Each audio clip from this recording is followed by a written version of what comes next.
আলহামদুলিল্লাহ, আজকে আমি আপনাদের সম্মুখে একটা বিষয়কে খুলাসা করার জন্য এই ভিডিওটা করা।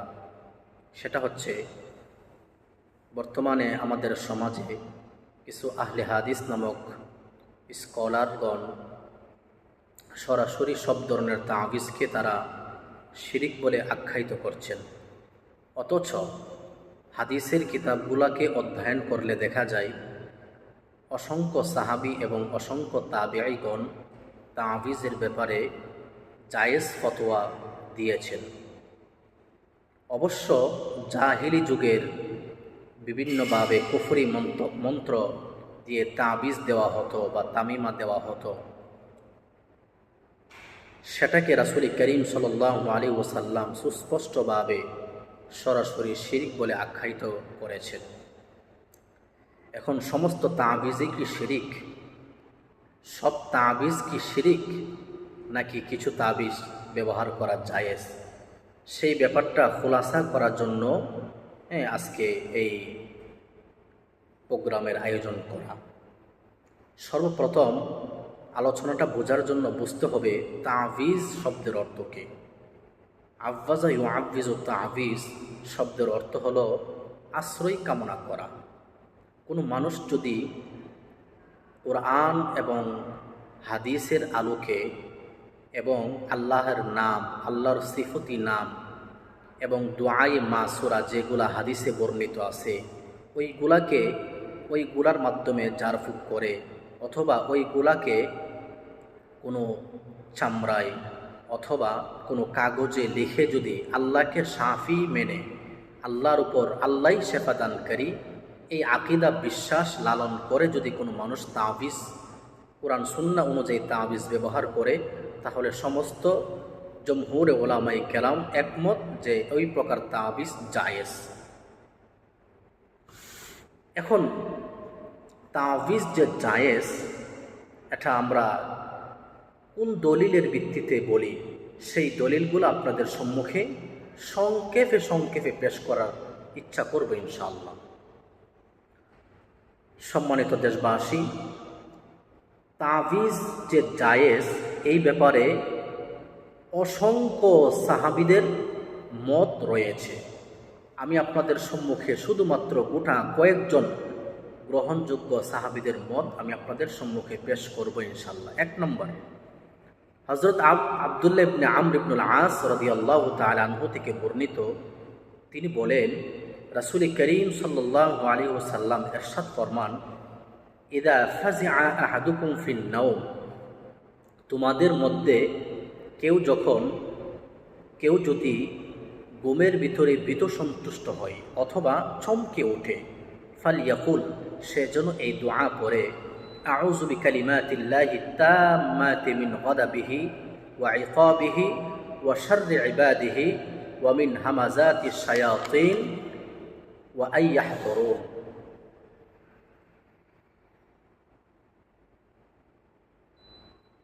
তারপরে আব্দুল্লাহ ইবনে আমর ইবনুল আস রাদিয়াল্লাহু তাআলা আনহু ইউলাক্কিনুহা মান বালাগা মিন ওয়ালাদিহি, তার যেই প্রাপ্ত বয়স্ক সন্তান ছিল তাদেরকে তিনি সেই দোয়া শিক্ষা দিতেন।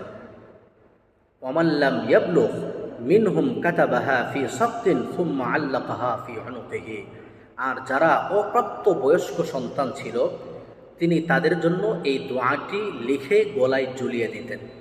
সুতরাং সাহাবীদের দ্বারা আমরা বুঝলাম, প্রমাণিত হলো যে তাবিজ, কোরআন সুন্নাহ অনুযায়ী তাবিজ যদি কেউ লেখে গলায় লটকায়, তাহলে সেটা না জায়েজ নয়, বরং জায়েজ। দলিল হলো মুসান্নেফে আবি শাইবা 2413, তিরমিজি শরীফে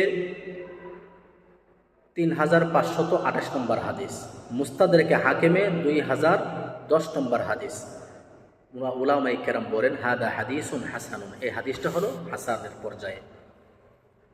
দ্বিতীয় দলিল, হযরত আব্দুল্লাহ ইবনে আব্বাস রাদিয়াল্লাহু তাআলা আনহু বলেন, কোনো মহিলার সন্তান প্রসব হইতে যদি কোনো কঠিন হয়ে যায়, তখন সে যেন এই দোয়াটি কোনো তালার বা থালায় বা পিঠে লিখে দৌত করে যেন ওই মহিলাকে পান করায়। সেই দোয়াটি হলো বিসমিল্লাহি লা ইলাহা ইল্লাহুল হালিমুল করিম সুবহানাল্লাহি রব্বিল সামাওয়াতি সাবআ ওয়া রব্বিল আরশিল আযীম ইলাহ। দলিল মুসান্নেফে আবি শাইবা 2375 নম্বর হাদিস।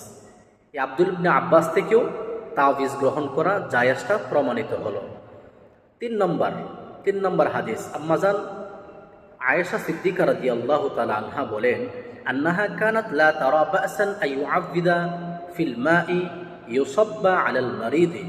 রোগীর জন্য পানিতে কিছু পড়ে তা রোগীর গায়ে ঢেলে দিতে কোনো সমস্যা তিনি মনে করতেন না।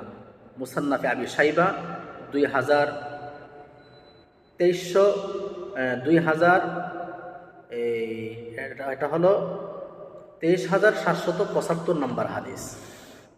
অন্য এক হাদিসের মধ্যে আম্মাজান আয়েশা সিদ্দিকা রাদিয়াল্লাহু তাআলা আনহা বলেন, রাসূল করিম সাল্লাল্লাহু আলাইহি ওয়াসাল্লাম আমাকে বদনজরের জন্য জারফুক করতে অনুমতি দিয়েছেন।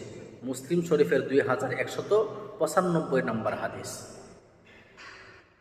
5 নম্বর দলিল হলো, একবার হযরত উম্মে সালমা রাদিয়াল্লাহু তাআলা আনহার বাদির মুখ হলুদ বর্ণ হয়ে যায়। তখন রাসূল করিম সাল্লাল্লাহু আলাইহি ওয়াসাল্লাম তার প্রতি কারো বদনজর লেগেছে বলে বলেছেন, তুমি তার জারফুক করো। মুসলিম শরীফের 2197 নম্বর হাদিস। 6 নম্বর দলিল, হযরত আউফ ইবনে মালিক বলেন, আমরা জাহিলিয়াতের যুগে জারফুক করতাম। আমরা নবীজিকে বললাম, ইয়া রাসূলুল্লাহ, আপনি বিষয়টি কেমন মনে করেন?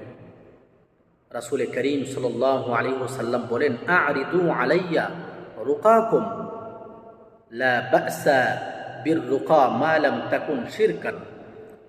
তোমরা যেই বিষয়ে জারফুক করতে, যেই বিষয় দিয়ে জারফুক করতে, সেই বিষয়গুলো আমার সামনে পেশ করো। যতক্ষণ পর্যন্ত শিরিক মুক্ত জারফুক করবে তাতে কোনো অসুবিধা নেই বা কোনো সমস্যা নেই। সুনানে আবি দাউদ 3886 নম্বর হাদিস।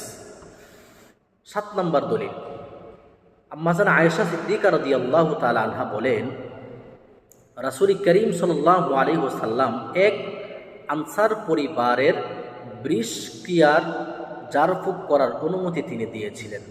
মুসলিম শরীফের 5555 নম্বর হাদিস। 8 নম্বর দলিল, এই দলিলগুলা কিন্তু সাহাবাই কেরাম থেকে।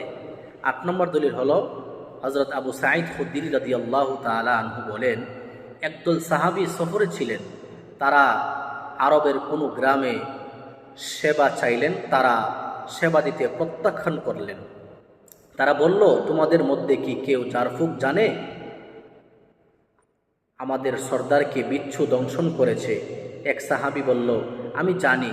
তিনি তাদের সাথে গেলেন এবং সূরা ফাতিহা দ্বারা জারফুক করলেন এবং সে ভালো হয়ে গেল। সেই জন্য তাকে পুরস্কার হিসাবে এক পাল বকরি দেওয়া হলো, কিন্তু সে তা গ্রহণ করল না। সে বলল, আমি রাসূল করিম সাল্লাল্লাহু আলাইহি ওয়াসাল্লামকে বিষয়টা অবগত করি। তখন ওই সাহাবী রাসূল করিম সাল্লাল্লাহু আলাইহি ওয়াসাল্লামের কাছে গোটা বিষয়টা উল্লেখ করলেন এবং রাসূল করিম সাল্লাল্লাহু আলাইহি ওয়াসাল্লাম বলেন, তুমি তাদের থেকে হাদিয়া গ্রহণ করো, বকরির পাল গ্রহণ করো এবং আমাকেও একটা ভাগ দিও। এটা মুসলিম শরীফের 5570 নম্বর হাদিস। সুতরাং অসংখ্য সাহাবী থেকে তাওয়িজ জায়েজ এই ব্যাপারে দলিল আসছে এবং আমি যেই দলিলগুলা পেশ করলাম এর মাধ্যমে বোঝা যায় যে সাহাবাই কেরাম তাওয়িজ জায়েজের পক্ষে তারা ছিলেন।